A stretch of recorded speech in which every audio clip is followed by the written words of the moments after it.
For eons, fishermen, sailors, surfers, and sea lovers have relied on time, tide, and the phases of the moon. An essential information source, tide clocks appeal to anyone who loves the motion of the sea, whether they're afloat or land-based.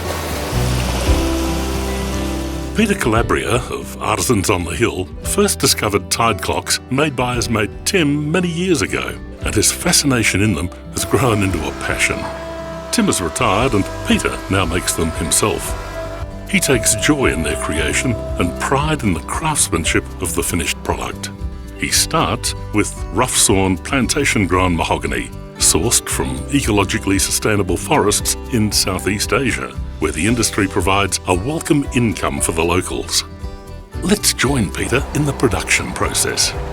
The first run over the jointer creates a flat side and a straight edge, after which the timber is passed through a thicknesser multiple times.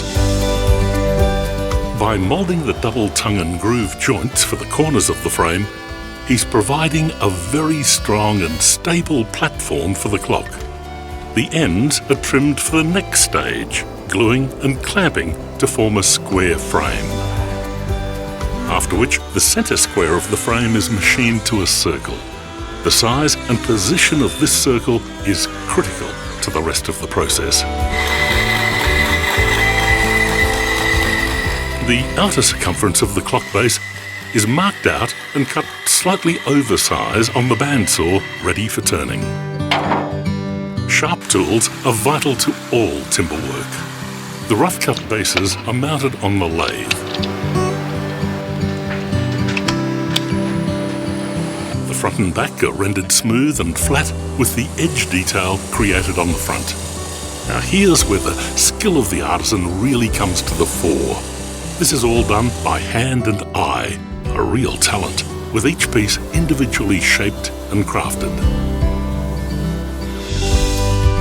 The various components for the workings of the tide clocks are assembled onto a mounting plate.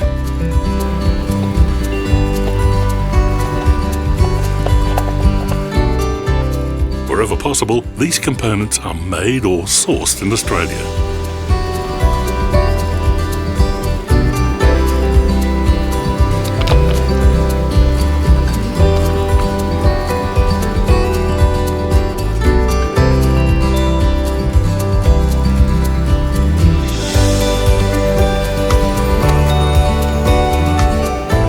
Glass is cut in-house, making sure it's sparkling clean before being incorporated into the tide clock.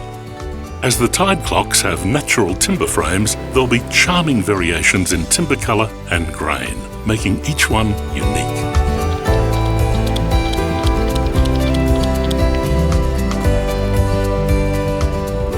Not only are the tide clocks functional, they're also a decorative item and often become an interesting conversation starter. Whether you prefer to walk on wet sand or dry sand, need to determine if it'll be best to fish on the open water or in closed waters, sail out to sea or in the harbour, go for an early surf or not. Peter's Tide Clocks will help guide you in your decision.